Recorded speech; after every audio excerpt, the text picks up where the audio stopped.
सच सुनना है। तुम सालों से पढ़ रहे हो, लेकिन क्या तुम सच में समझदार बन रहे हो या सिर्फ एक सिस्टम का हिस्सा बनते जा रहे हो? तुम्हें बचपन से सिखाया गया, अच्छे मार्क्स लाओ, टॉप करो, डिग्री लो और जिंदगी सेट हो जाएगी। लेकिन किसी ने ये नहीं सिखाया कि कैसे सोचना है। किसी ने ये नहीं बताया कि सवाल कैसे पूछते हैं। किसी ने ये नहीं समझाया कि सही और गलत को खुद से कैसे समझा जाता है। तुम्हें आंसर्स दिए गए, लेकिन सवाल करना नहीं सिखाया गया।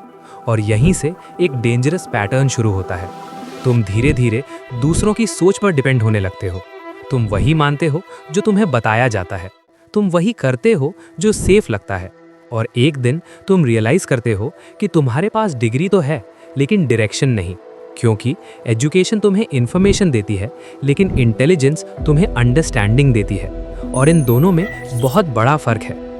तुम एक किताब याद कर सकते हो, लेकिन क्या तुम उसे अप्लाई कर सकते हो? तुम एग्जाम पास कर सकते हो, लेकिन क्या तुम रियल लाइफ प्रॉब्लम सॉल्व कर सकते हो? यही असली फर्क है। और सबसे डरावनी बात यह है, सिस्टम तुम्हें इंटेलिजेंट नहीं बनाना चाहता। वो चाहता है कि तुम फॉलो करो, क्वेश्चन मत करो।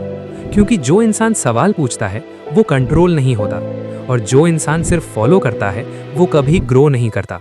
तुम्हारा ब्रेन एक मशीन की तरह ट्रेन किया जाता है। रिपीट करो, याद करो, लिख दो और मार्क्स ले लो। लेकिन जिंदगी एग्जाम नहीं है। यहाँ क्वेश्चंस अननोन होते हैं। यहाँ आंसर्स गूगल पर नहीं मिलते। यहाँ तुम्हें खुद सोचना पड़ता है। और यहीं पर ज्यादातर लोग हार जाते हैं, क्योंकि उन्होंने कभी सोचना सीखा ही नहीं। साइंस कहता है हमारा ब्रेन न्यूरोप्लास्टिक है, मतलब तुम जैसे सोचते हो वैसे ही तुम्हारा ब्रेन बनता जाता है। अगर तुम रोज वही चीज रिपीट करते हो तो तुम्हारा माइंड उसी पैटर्न में फंस जाता है। लेकिन अगर तुम नई चीजें सीखते हो, डीप सोचते हो, प्रॉब्लम सॉल्व करते हो, तो तुम्हारा ब्रेन इवॉल्व होता है, स्ट्रांग होता है, शार्प होता है।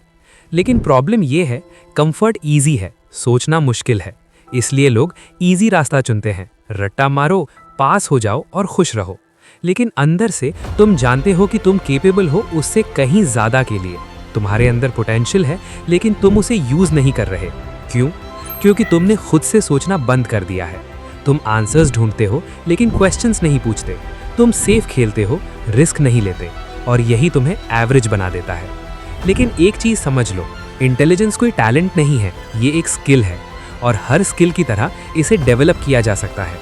जब तुम सवाल पूछना शुरू करते हो, जब तुम चीज़ों को डाउट करते हो, जब तुम खुद आंसर्स ढूंढते हो, तब तुम्हारा माइंड बदलता है। तब तुम सिस्टम से बाहर सोचना शुरू करते हो, और वहीं से तुम्हारी रियल ग्रोथ शुरू होती है। लेकिन यहाँ एक और सच्चाई है जो बहुत कम लोग समझ पाते हैं। तुम्हें सिर्फ पढ़ाया नहीं गया, तुम्हें कंडीशन किया गया है। हाँ, कंडीशन। बचपन से तुम्हें एक ही पैटर्न सिखाया गया। जो बताया जाए उसे मानो, जो दिया जाए उसे एक्सेप्ट करो, और जो सिस्टम कहे वही करो। धीरे धीरे तुम्हारा माइंड सवाल पूछना भूल जाता है। तुम्हें अजीब लगता है जब कोई अलग सोचता है। तुम्हें डर लगता है जब तुम्हें खुद डिसीजन लेना पड़ता है, क्योंकि तुम उस सिस्टम के इतने आदी हो चुके हो कि अब फ्रीडम भी अनकंफर्टेबल लगती है। और यही सबसे खतरनाक ट्रैप है। तुम फ्री हो, लेकिन तुम्हारा माइंड फ्री नहीं है। तुम केपेबल हो, लेकिन तुम्हारी सोच लिमिटेड है। तुम इंटेलिजेंट बन सकते हो, लेकिन तुमने खुद को एक फिक्स्ड पैटर्न में बांध लिया है। साइकोलॉजी में इसे कहते हैं मेंटल कंडीशनिंग। जब कोई इंसान बार बार एक ही तरह से सोचता है, तो उसका ब्रेन उसे नॉर्मल मान लेता है, और फिर वो नई पॉसिबिलिटीज को रिजेक्ट करने लगता है। इसलिए जब तुम कुछ अलग करने की सोचते हो, तुम्हारा माइंड खुद तुम्हें रोकता है। वो कहता है ये रिस्की है, ये गलत हो सकता है, ये तुम्हारे लिए नहीं है। लेकिन सच ये है, ये तुम्हारी असली सोच नहीं है। ये वो सोच है जो तुम्हें सिखाई गई है। और जब तक तुम इसे पहचान नहीं लेते, तब तक तुम चेंज नहीं कर सकते। लेकिन जैसे ही तुम अपने थॉट्स को ऑब्जर्व करना शुरू कर देते हो, तुम्हें फर्क समझ आने लगता है। कौन सी सोच तुम्हारी है और कौन सी तुम्हें दी गई है। और वहीं से तुम्हारी अवेकनिंग शुरू होती है। तुम ब्लाइंड फॉलो करना छोड़ देते हो। तुम खुद डिसाइड करना शुरू करते हो। तुम सिस्टम के रूल्स को समझते हो, लेकिन उनसे बंधे नहीं रहते। और यही इंटेलिजेंस है। सिर्फ नॉलेज नहीं, बल्कि अवेयरनेस। सिर्फ आंसर्स नहीं, बल्कि सही क्वेश्चंस। सिर्फ पढ़ना नहीं, बल्कि समझना।